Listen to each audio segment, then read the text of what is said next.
If there's anybody who knows how to talk about abortion, it is Stephanie Gray Connor. Stephanie is a seasoned and international speaker who began presenting at the age of 18. Stephanie is the author of Love Unleashes Life, Abortion and the Art of Communicating Truth, as well as A Physician's Guide to Discussing Abortion.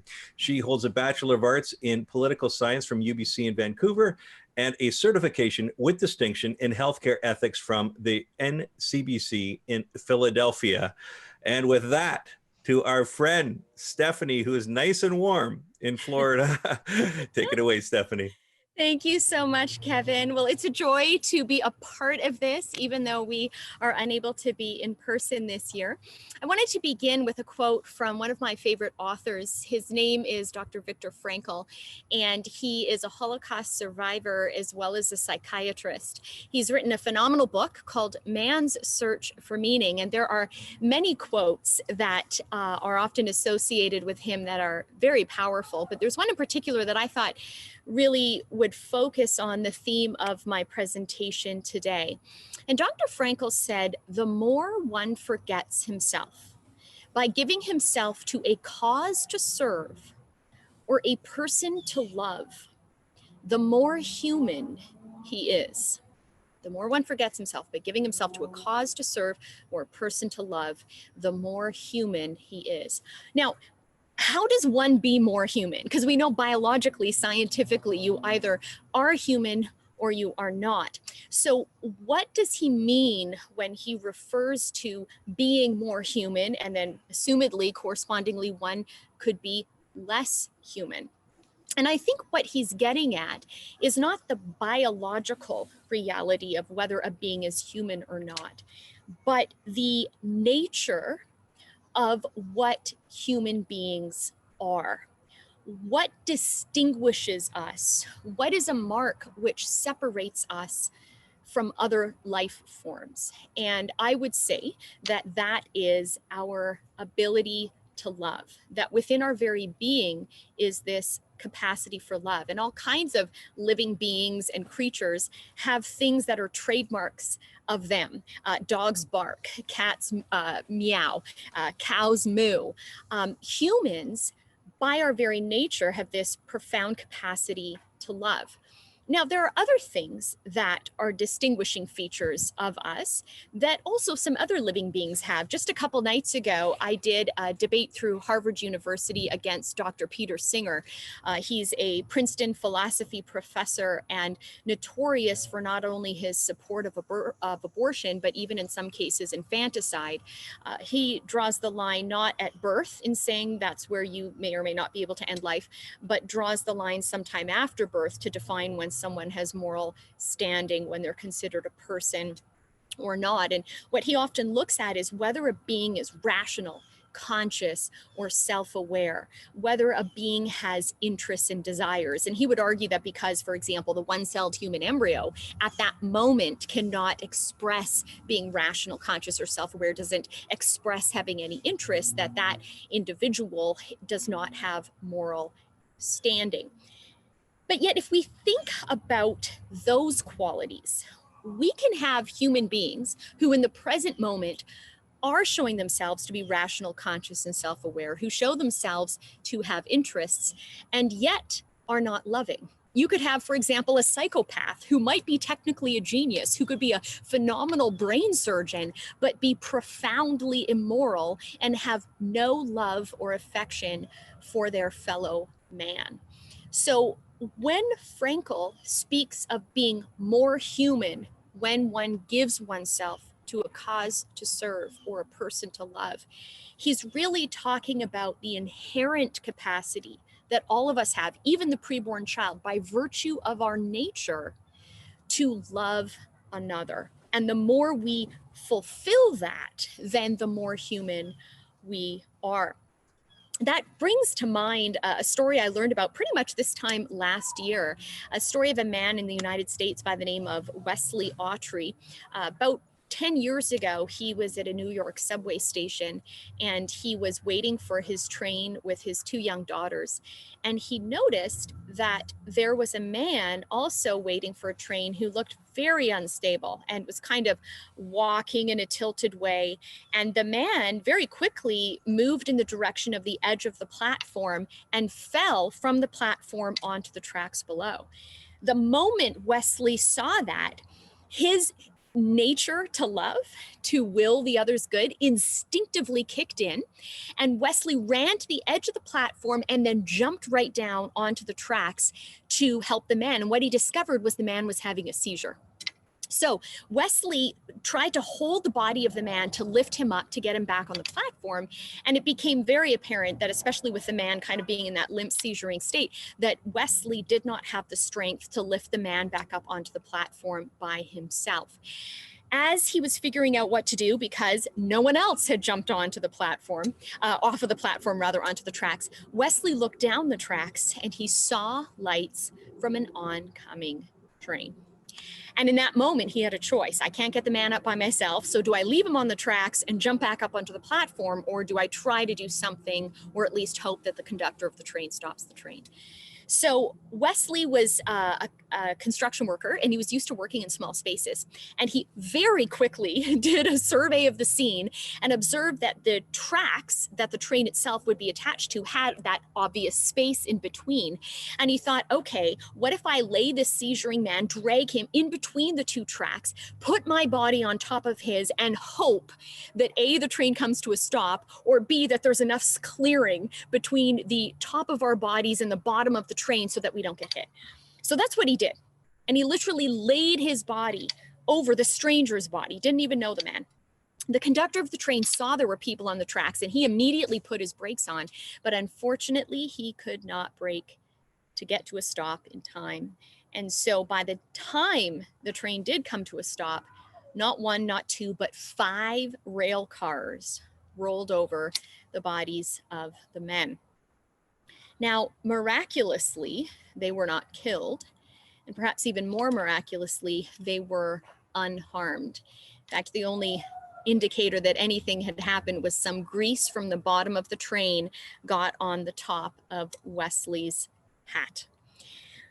I bring that up because that really captures the message from Dr. Viktor Frankl. The more one forgets himself by giving himself to a cause to serve or a person to love, the more human he is. Wesley Autry fulfilled and demonstrated the nature, the aspect of what it means to be human, which is our profound capacity to love, to will the others good. And I wanted to bring that up because when it comes to speaking about abortion, love is really what is at the heart of our position and the heart of our message. And I would say, if we as pro-lifers communicate what I've said so far to someone, it wouldn't be controversial. In fact, I would suggest it would be largely accepted. People would hear the story of Wesley and feel inspired. They would think about our capacity to love and know that that is good, and that when we don't live up to that capacity, and where we have cases of psychopathic behavior, human rights dictators, human rights violators, when we see that, we know they're not living up to the fullness of their humanity. So love is at the core of our message, but in order to love, first of all, we need our lives, because we must be alive in order to act on that capacity for love. But the second thing is we need another being. We can't love in isolation. There has to be a target for our love that has us step outside of ourselves. So in order to reach this fullness of our humanity, we need our lives and we need an other. So that is what is at the heart of what we believe, and should be at the heart of what we say, and should be at the heart of how we live. What I want to talk about this afternoon is that middle thing, how that message can be at the heart of what we say. And before I dive into some specifics of what we can say to demonstrate that type of perspective, I want to very briefly address how we communicate the what of our beliefs and that core message being about love. And I realize perhaps not everyone tuning in is religious, but those who are familiar with the New Testament of the Christian scriptures will be familiar with the passage in Corinthians, love is patient and love is kind. And I think whether someone is religious or not, those two qualities of patience and kindness are widely accepted as good things and attractive ways to interact with others. So in terms of the how we communicate what we believe, it is so important that we demonstrate patience and kindness. If we think more about the how, besides that general disposition, I would say it's also important to think of the vehicle or the tools we use to communicate the knowledge that we have.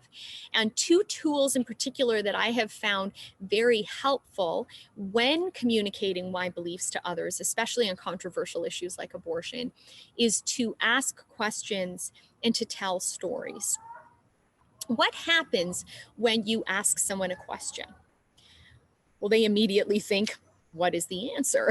And so that's important because that engages the other person's mind. It gets them to begin to think, which we really need, because all too often people haven't thought too deeply about the claims they make. They just maybe say, I support a woman's right to choose. I believe in reproductive justice. I support freedom, because all those words and concepts sound good. But we want to ask people, what do you mean by that? How did you come to that conclusion? What does that look like in the context of abortion? And the more we ask them questions, the more they have to dive deeper into the claims that they're making.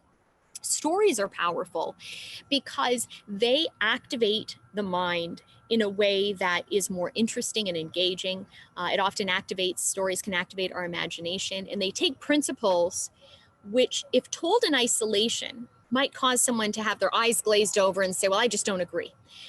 But instead, a story takes the principle, and instead of telling it in isolation, it inserts it into a setting people can relate to, visualize, or understand. And then the principle becomes more readily accepted because one can see in a very concrete way how that would be lived out and what that looks like. So now, going through the basic how, we want to be patient, we want to be kind, we want to ask questions, we want to tell stories.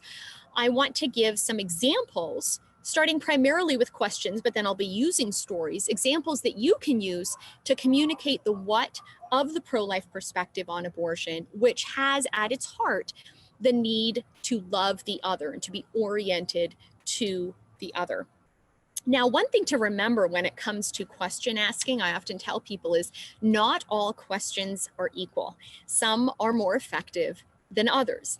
And an example of that, I was once speaking to a director of a pregnancy center who consulted me on how they could better interact with their clients.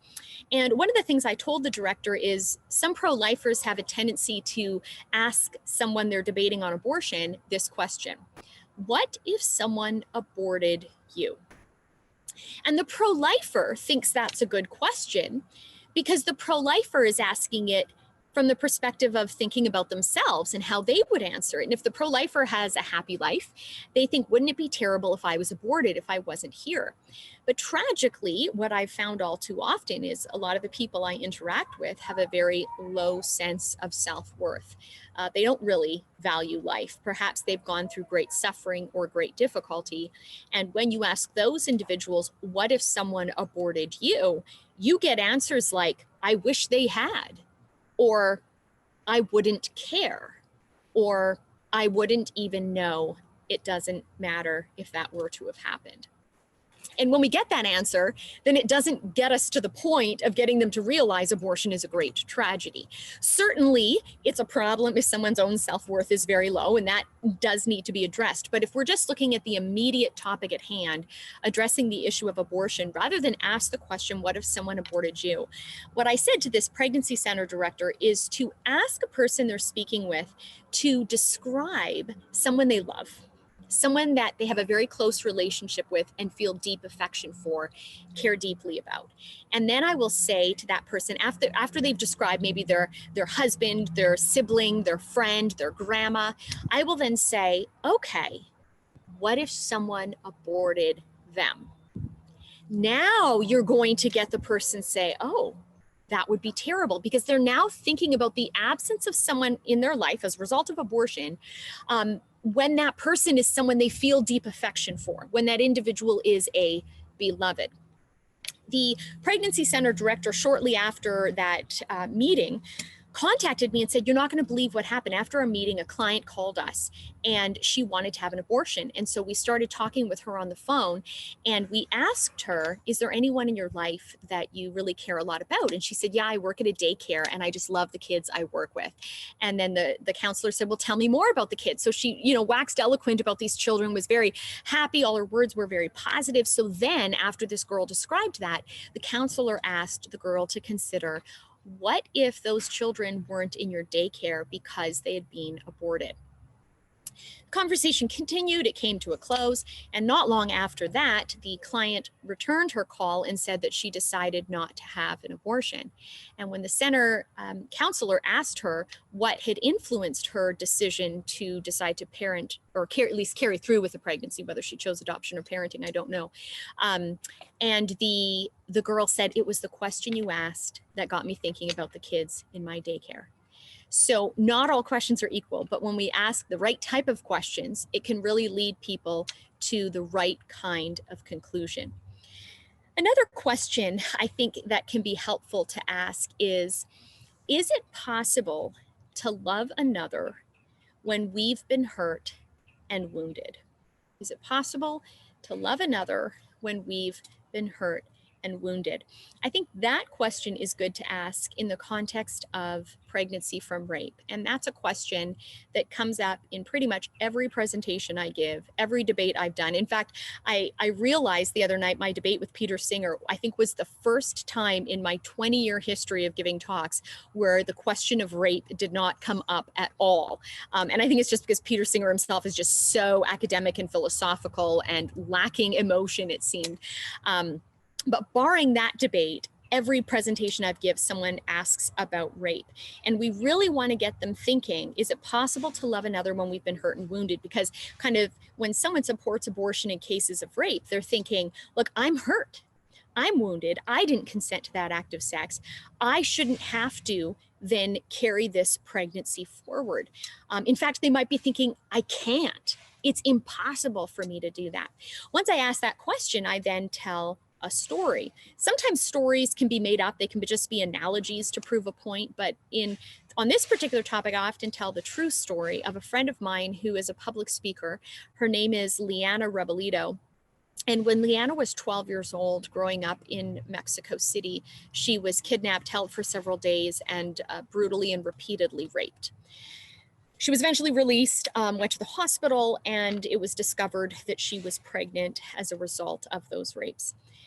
And the doctors offered this very young child an abortion. And Liana asked the doctor offering her an abortion a question. She said, if I have an abortion, will it take away all the feelings I have that I'm dirty, that no matter how many times I shower, I can't feel clean? Will it take away my nightmares? And the doctor had to answer that on a technical level. An abortion wouldn't do that. And when she shares her testimony, Liana has observed, then I just didn't see the point. She said, all I knew was there was a life inside of me. That life needed me, and I needed her. Liana carried through with that pregnancy, and although she could have ethically placed her child for adoption, she chose to even parent her child. Her daughter became her best friend. Liana's now in her early 40s, and that daughter was the only child she has thus far ever had. One of the things that Liana talks about when she shares her story is that due to the trauma of the sexual assault, she became suicidal. But she talks about how the reason she didn't act on the suicidal ideation was because she was pregnant. And she knew that if she committed suicide, it would end the life of her child. And so when she first told me her story, Liana said, I saved my daughter's life, but she saved mine. So when we're talking with people, we want them to see that at the heart of our message is this concept of love, of being oriented to the other and the other's needs. And that's what Leanna was. But the beauty of love is when we give love, we also receive love. And Leanna's life, she gives credit for being saved because of her daughter, who Leanna first loved. And then the existence of the love from her daughter is what then helped Leanna feel like she was then loved back. You know, another question I think we can ask someone to consider in conversations we have is this: when do we feel worse? When we've been hurt, or when we hurt someone? Now, notice that in both situations we feel bad. But what we're asking someone to consider is, when do we feel worse? Okay, so when we've been hurt or when we've hurt someone. I think, for example, of an analogy we can give is to say, imagine someone is texting and driving, and as a result, they get in a car accident and they hit another car, which where an innocent person gets hurt. Let's say they become paralyzed. Even though you wouldn't want to be in the situation at all, if you had to choose between being the driver of the vehicle or the victim who became paralyzed, which would you choose? And I would suggest most people, as much as they don't want to be paralyzed, would select the person who's paralyzed. Why? Because they don't want to live the rest of their life with the weight of knowing they've destroyed someone else's life. To give a real life example of that, there's a series you can watch on Netflix called The Making of a Murderer. And it's the true story of a man by the name of Stephen Avery, who was put in prison for, I think it was at least 20, if not 25 years, for raping a woman, but he had never committed that rape. The series features in its first episode that particular story, then what happened after he was released when it was discovered who the real rapist was and that he'd been unjustly incarcerated. A couple of years later, a woman went missing, was presumed murder, and the question is, did this man who had been innocent of the first crime, did he commit murder of this other woman? And that is a story for another day, but I bring his story up because of that first episode where we know for sure he didn't rape the woman who thought he'd been the rapist. We know for sure that he had been in prison for over 2 decades for a crime he didn't commit. The woman who thought he had been the rapist said, when I found out Stephen Avery was innocent, I felt worse than the day I'd been raped. Because the day she'd been raped, she was hurt. The day she found out Stephen Avery was innocent, she felt like she'd hurted. Because she'd hurt another, because she knew 20 to 25 years prior when she was in the courtroom and was asked, looking around this courtroom, do you see the man who raped you? And she pointed her finger at Stephen Avery and said, that's the man who raped me. She suddenly realized 2 decades later, I was wrong. I put an innocent man in prison. Now, there's many factors about this story that lead to explain how she was influenced by the police to think he was the guilty party when he wasn't. But the point stands that when we ask someone, when do we feel worse? When we've been hurt or when we hurt others? We always feel worse when we've hurt others. Now, here is how that's relevant then to the abortion topic, especially in light of someone getting pregnant as a result of rape. When one has an abortion, they're now in the position where they're hurting another. I think of a friend of mine, Nicole, who got raped and had an abortion as a result of the subsequent pregnancy. And she said it was harder to heal from the abortion than the rape, because she said, I didn't choose the rape, but I chose the abortion.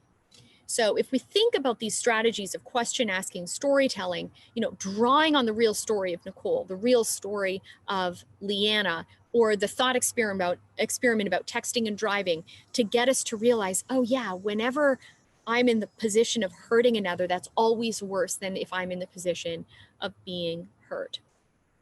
Another question I think that's important to ask people when having conversations about abortion is, you can ask them, are the preborn human? In my experience, the abortion supporter will say, no, they're not. So then if you ask, well, if the preborn aren't human, what are they? What you'll often get back is, well, they're potential humans. And the question we then want to ask in response to that is one of clarification. Is the preborn child a potential human, or is the preborn child a potential adult? What comes to mind when I ask that question is a time that I was just visiting Florida, as obviously I live here now, but when I was visiting Florida on a college campus, a student came up to me and said, "Do you sit under acorns for shade?"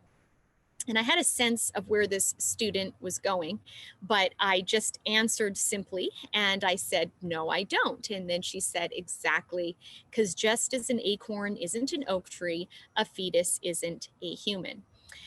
There's lots of oak trees in Florida. In fact, there's at least one behind me and many more in my neighborhood, and they're just gorgeous trees. But if you think about the claim, as an acorn isn't an oak tree, a fetus isn't a human, that actually shows ignorance of botany. An acorn is the offspring of an oak tree. Fertilization has already occurred. The male pollen fertilizes a female flower that produces an acorn. And eventually, over time, the acorn will grow into the adult version of an oak, which is the tall oak tree. But the acorn is still of the oak family. So what I said to the student was, well, I wouldn't sit under an acorn for shade, just as I wouldn't give the keys to my car, the keys of my car to my 5-year-old nephew. Because just as the acorn cannot do what the adult in its species can do, namely provide shade, a 5-year-old child like my nephew cannot do what the adults of our species can do, namely drive a car, typically. But just as the 5-year-old is still of the human family, but not the adult version, the acorn is of the oak family, just not the adult version. So to get back to the point about the acorn isn't an oak tree, a fetus isn't a human, the more accurate statement would be, as an acorn isn't an oak tree, a fetus isn't an adult. Or as an acorn isn't an oak tree, a 5-year-old isn't an adult. But the fetus and the 5-year-old are of the human family, and human rights are grounded in being human, not being a certain age. When I looked into the nature of acorns and oak trees, one of the things I discovered is that most acorns never grow up and they don't make it to the full tree status. And that brings to mind another debate I just did this past week. A couple days before I debated Peter Singer, I debated Malcolm Potts. He's a professor from Berkeley who fought to make abortion legal in Great Britain, eventually immigrated, became an abortionist himself, and has traveled the world with really promoting and doing abortions overseas, for example, in other places. And one of the points he made in our debate was that a lot of embryos don't make it to birth, that there is a high rate of miscarriage, even when some women don't even realize they're miscarrying so early in pregnancy. And he was using this high rate of miscarriage naturally to justify doing abortions. But the point we want to make is, just because someone might have a higher likelihood of dying naturally, that doesn't give us license to kill them purposefully. I think, for example, of the continent of Africa, where Dr. Potts has done a lot of work, and I said, you will have some countries in Africa where infant mortality is going to be very high in contrast to North America, and yet just because you have a higher likelihood of newborn children dying in Africa, that doesn't give us license to directly and intentionally kill those children. Or you could say, imagine you have a group of people who have heart disease and a higher likelihood of having a heart attack. The fact that they might have a heart attack doesn't give me the right to stab them in the heart. So the accurate observation that whether it's an acorn or whether it's an embryonic human, the accurate observation that both of those, there are a large number that never make it to the adult form. In the case of the human being, doesn't give us license to commit homicide just because more of them in that particular age range will die naturally. I think another important question to ask people when talking about abortion that also gets us to the heart of the importance of love, of willing the other's good, is why is it wrong to kill someone in the first place? Why is it wrong? When I was debating Peter Singer, I referenced a video of a talk that he'd given. He gave a talk at the TED series where he played a very disturbing video about a 2-year-old girl in China who had wandered away from her parents and was walking down a street and was hit by a van. And the driver of the van did not get out of the vehicle. And surveillance footage shows that multiple people walked past the body of this 2-year-old girl and did not stop to help her. And she ultimately died. And so I referenced that and asked Peter, would that child have had moral status? Would she have been considered a person? And he said, yes. And I said, at what age in your mind is someone considered worthy of moral status or a person?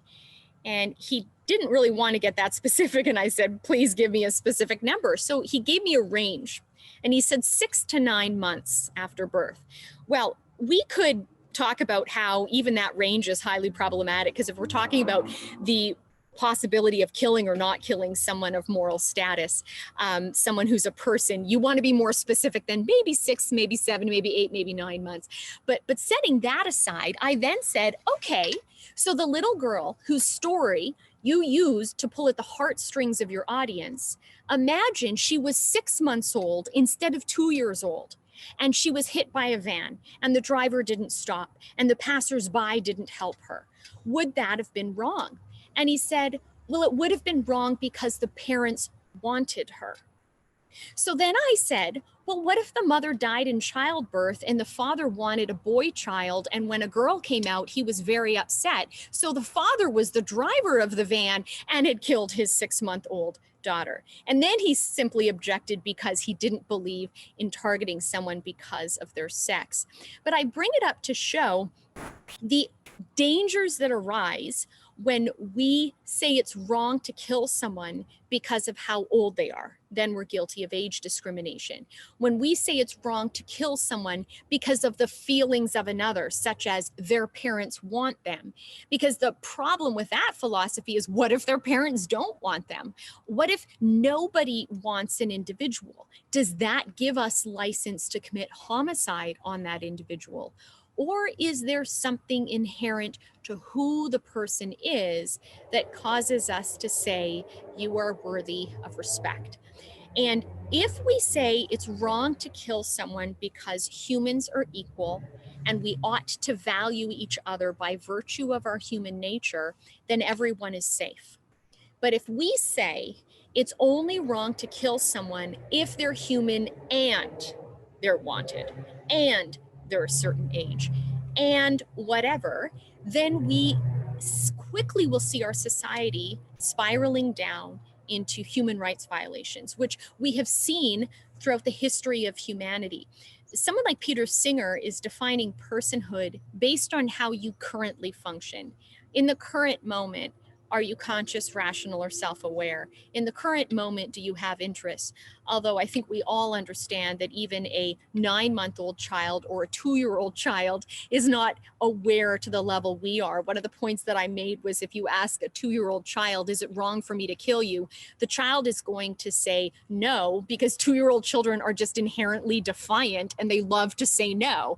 But the fact that they're claiming it's not wrong for us to kill them doesn't mean that's true. We all know it is wrong for us to kill the child. But the point is that when we define the wrongness of killing someone based on how they currently function, we're inevitably excluding some members of the human family. And it's important to realize that throughout history, humans have had this tendency where some humans find other humans get in their way, have something they want, are an inconvenience, and the only way they can justify using the other party or getting rid of the burdensome party is to in some way dehumanize the party and say that they aren't equal to us, that they're not quite persons. So when white Americans wanted to have free labor, they justified enslaving Black people on the grounds that the Black individual was not quite a person.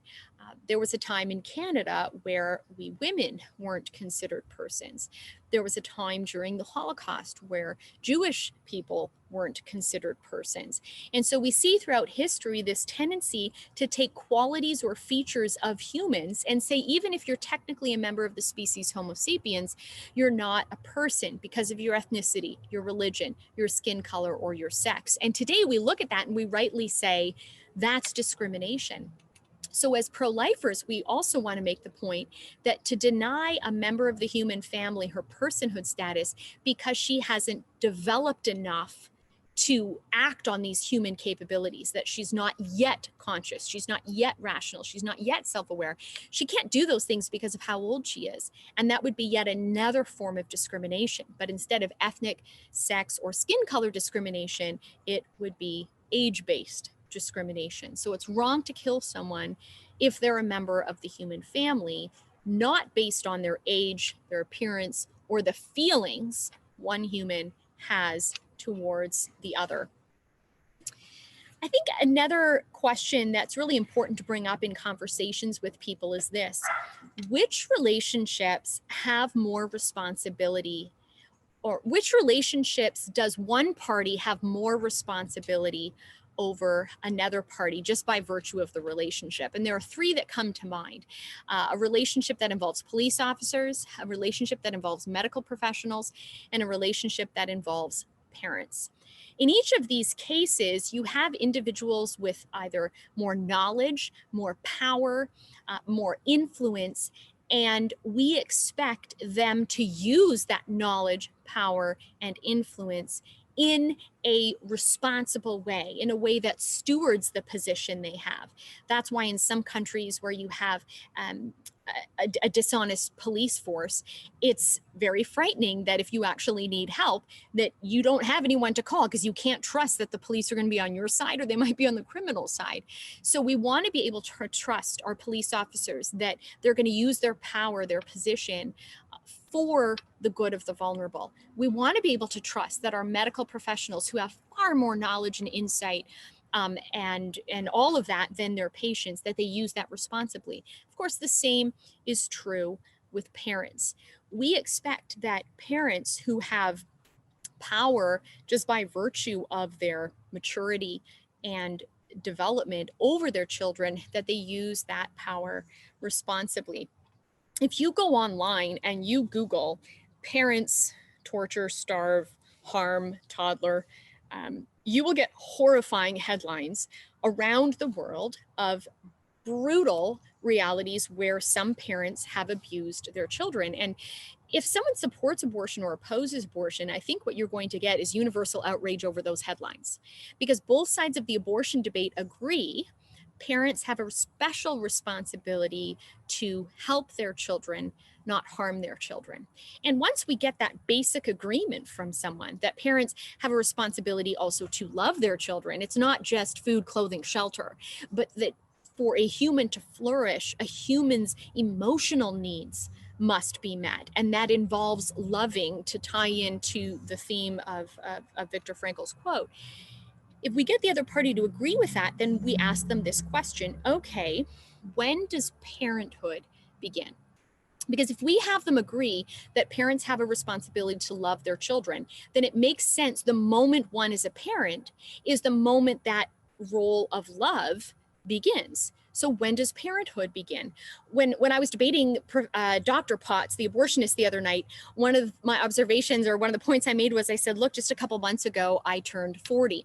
And I said, for the first 40 years of my life, I was a mother-to-be. And I said, what do I mean by that? No, I wasn't in some bizarre state of perpetual pregnancy. The only reason that for the first 40 years of my life I was a mother-to-be was because I'd never been pregnant, because I wasn't a mother. I never had been a mother. That's what gave me status of mother-to-be. But then I said, but suddenly that changed 4 weeks ago. My very essence, my very nature switched from mother-to-be to mother. Why? Because offspring came into existence. And therefore, I was no longer just a female, I was a mother. So parenthood begins when offspring begin. And so because there's offspring growing in my body, my nature has changed, and therefore my responsibilities have changed. I have a duty now to provide the basic needs that my offspring have to thrive and flourish, which is food, shelter, and love, affection, and so forth. One of the things that was interesting when I said that was when it came to Dr. Potts's chance to do his rebuttal, he started off by saying, I just want to say, Stephanie, congratulations. And he was very happy. He was genuinely happy. Now, Dr. Potts and I have debated at least, I think, 4 times over the last 5 years, I think it is. And every time he and I've debated, typically it's at Berkeley where he teaches, it was just this time online. But every time we've debated, we've always had coffee beforehand. So we've really gotten to know each other. We've had some email exchanges outside of the debate context. And so in my closing remarks, I said, I find it curious. I said that for all these years that Dr. Potts and I have known each other and interacted with each other, never in all those years has he congratulated me for the eggs in my body. But I said, something's different today. He's congratulating me for the embryo in my body, which is an admission that he recognizes there's something different with the embryo in contrast to the eggs, that there's therefore something different about my nature. Whereas with just eggs, I was a mother to be, but now with an embryo, I'm a mother. And if we admit that very nature or essence change has occurred, if we admit that parents have a responsibility for their children, then that responsibility begins when the offspring begin. I just want to kind of wrap things up with a concluding thought before opening it up to questions. Having begun with the quote from Viktor Frankel, I want to share just another great quote of his in which he said, "The salvation of man is in love and through love." The salvation of man is in love and through love. And when I think about that quote, what comes to mind is an experience I had 12 years ago when I went to Romania and I volunteered at a Failure to Thrive clinic looking after children. My mom, who was a newly retired nurse, came with me on that trip to also care for the kids. And we were each the whole team of us were kind of primarily assigned a child to care for. And my mom was given a little girl, I'll call her Maria, who was 6 months old, but weighed only 6 pounds. She had severe fetal alcohol syndrome. I doubt she was even in the womb for 9 months, but however long she was in the womb, her experience just involved alcohol being pumped through that umbilical cord. I don't know what her first few months after birth were like, but I can say that by her behavior, they were bad, because by the time she was brought to the clinic and begun to be cared for by my mom, she was completely emotionless and lifeless. If you just stroked her chin or her neck, usually you can get a baby to move or smile or something. There was absolutely no reaction whatsoever. She made no noise. She never cried, because clearly for the first few months of her life after birth, when she initially cried, she was never responded to, and that trained her to just make no noise at all. And my mom, who's obviously very good with babies, but she just loved on this little girl and rocked her and sang to her and cuddled her. And it was in less than 1 week where that little girl came alive. If you stroked your finger on her chin, she would crack a smile. You could tell she'd move away because she felt like it tickled her. She started to cry because she knew when she cried, she would be picked up. She would be responded to. And if I think of that little girl who at 6 months old, according to Peter Singer's line, wouldn't have been considered a person or someone of moral standing, I think about how when that little girl was suffering because she hadn't been given love, she did not need homicide in response. What she needed in response was love. And when she was given love, that led to her flourishing. And so all humans by our nature, we have a capacity to love, but it often takes being loved first to know what love is and to know how to love, which means it's the responsibility of the most mature in our species who already know what love is. It's the responsibility of them to teach the youngest, the weakest, and the most vulnerable amongst us through their affection, through their tenderness, what love is, and that will lead to human flourishing. As Viktor Frankel said, the more one forgets himself by giving himself to a cause to serve or a person to love, the more human he is. The child in the womb is a human being like all of us, but it's those of us who are most mature who have to live the fullness of our human nature, be the most human by loving. And abortion doesn't do that. It's the exact opposite of that. And so it's because of that we want to show people abortion ought to be rejected. So thank you very much, and we'll open it up to questions. Okay, first of all, before you start, Kevin, I just want to say, oh, big hug, congratulations. Yeah. Thank you. Thank you. My baby got a heartbeat a week ago. That's cool. Yay. Oh, yay. I just like, I don't know, I could cry. I'm so happy, just so happy. Wow, that's wonderful. What great news to bring to the conference. Thank you. I think, I mean, you've always spoken so passionately about it, but there's extra power today, and that's just beautiful. I think all of us, admire you, and here's the first question. I mean, you're going up against some pretty fierce opposition when you step into these debates. Do you feel, first of all, what do you think is your biggest asset when you're debating some of these high-ranking pro-choicers, if you will? And do you feel you're making headway? As you said, this is your fourth time with this one particular. Yeah, good question. Well, I often will say, I think the biggest asset is being female. Often the abortion supporter will claim pro-lifers are just a bunch of old white men. And I have been doing a lot of debates. Perhaps I'm one of the few pro-lifers that has formally debated the most number of abortion supporters. I didn't phrase that quite right, but I probably debated formally more of abortion supporters than most pro-life leaders, and almost all of them are old white men. So it's more on the other side that I've seen that. So I think being female helps. From Catholic circles, Saint John Paul II speaks of the feminine genius and just the female by nature who wants to nurture, who has that inherent maternity to care for others, to protect the vulnerable. I think that places me in an advantageous position as a woman of faith. I think God and the Holy Spirit certainly are an advantage to me. In terms of making inroads, that's a very interesting thing. I mean, obviously, I think any opportunity we have to proclaim the truth, we're doing our duty and our responsibility, and the results are up to God. And we have to trust that the truth is very powerful.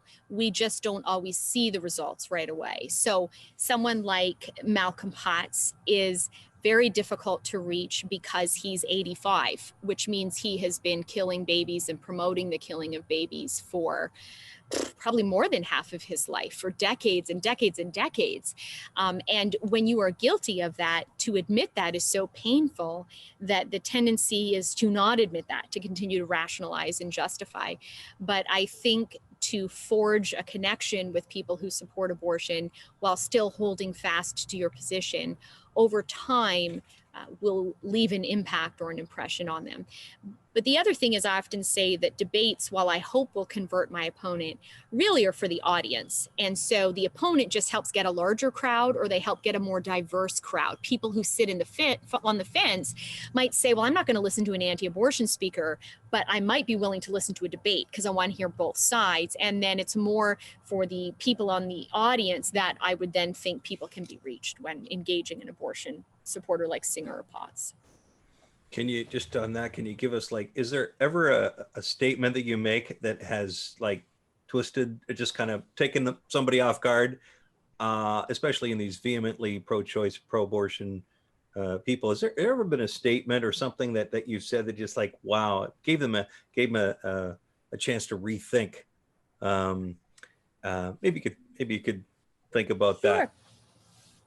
Yeah, do you want me to answer right now or take? Sure, if you have something. Well, I was going to say, off the top of my head, I mean, there's always emails that come afterwards from people, but in terms of what's coming into my memory, was not from a debate, but when I spoke on a Sunday morning at a Baptist church, and I talked about how we can bear guilt from abortion, not just through commission, but through omission.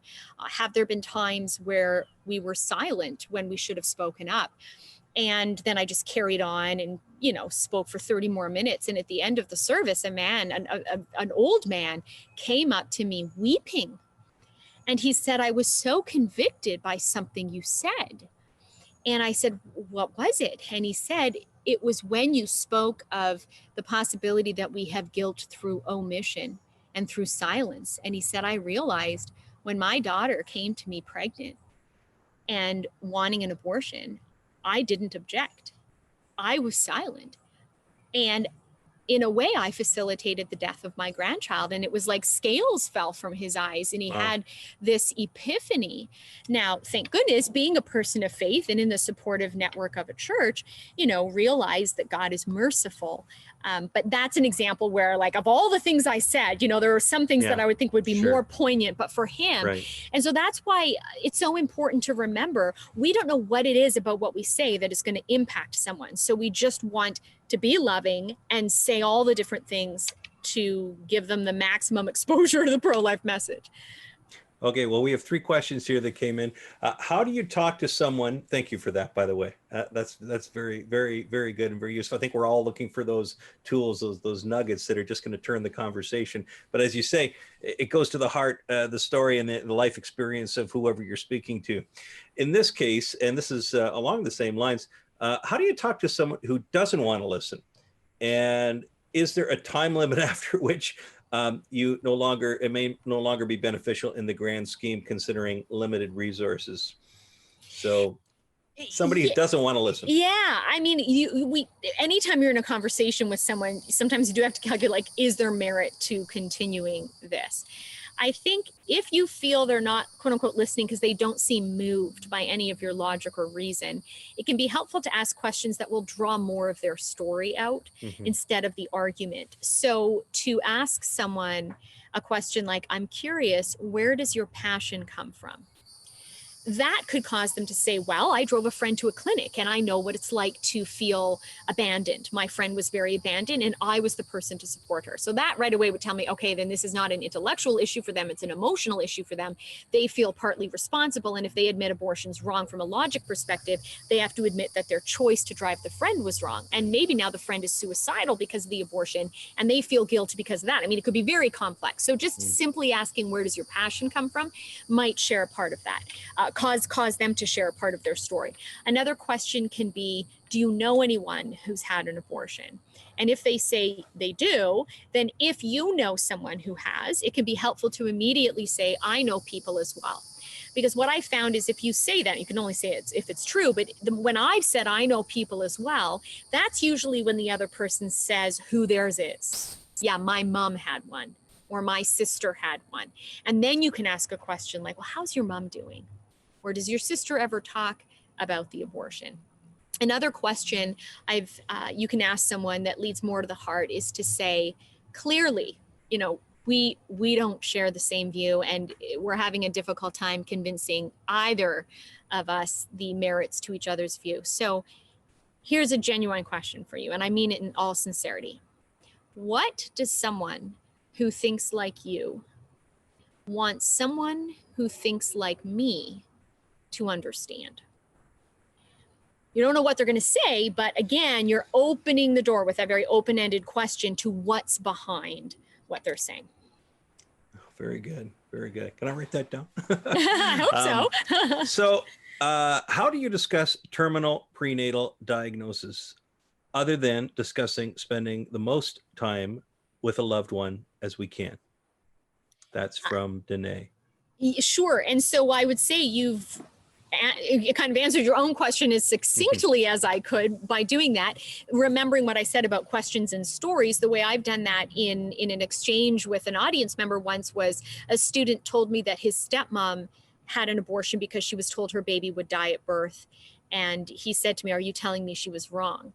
And so my first approach was to acknowledge the terrible situation his stepmom had been in, that I don't claim to know that type of suffering and how difficult it must have been. And I said, "I will answer your question, but I think the best way I can do it is to have a back and forth dialogue." So I even asked a question to continue the conversation. I said, "Do you mind if I ask you questions? Because there's an audience listening. Can we go back and forth? Is that okay?" He said, "Sure." So then I made up an analogy and I said, "Okay, I'll get to the specifics of your question. But before that, imagine this." I said, "Imagine you have a loved one who lives across the country, who calls you today and says, 'I've been diagnosed with cancer and given 4 weeks left to live.'" I then went from that very short story to a question. I said, "Would you wait until the 3rd week and the 6th day to hop on a plane and go say goodbye to this person you love? Or," I said, "would you take the next flight out and savor every moment of every day of the next 4 weeks with this person that you love?" And he said, "Well, the second option." And I said, "Me too." And I said, "Here's what I think that says about you and me. What it says is that we recognize when we have a short or limited amount of time left with someone we love, we want to maximize the minimal time. We don't want to cut short the already short time we have." So that story made the principle clear. So then I bridged to his original question and I said, when someone is pregnant without a terminal diagnosis, they probably have, give or take, depending on how old the parent is, maybe 50 years on this earth with their child. But the moment they are told, usually halfway through the pregnancy at 20 weeks, the moment they're told your baby will die at birth, they go from having 50 years to only 20 weeks. So then I asked the person, why cut short the already short time by having an abortion?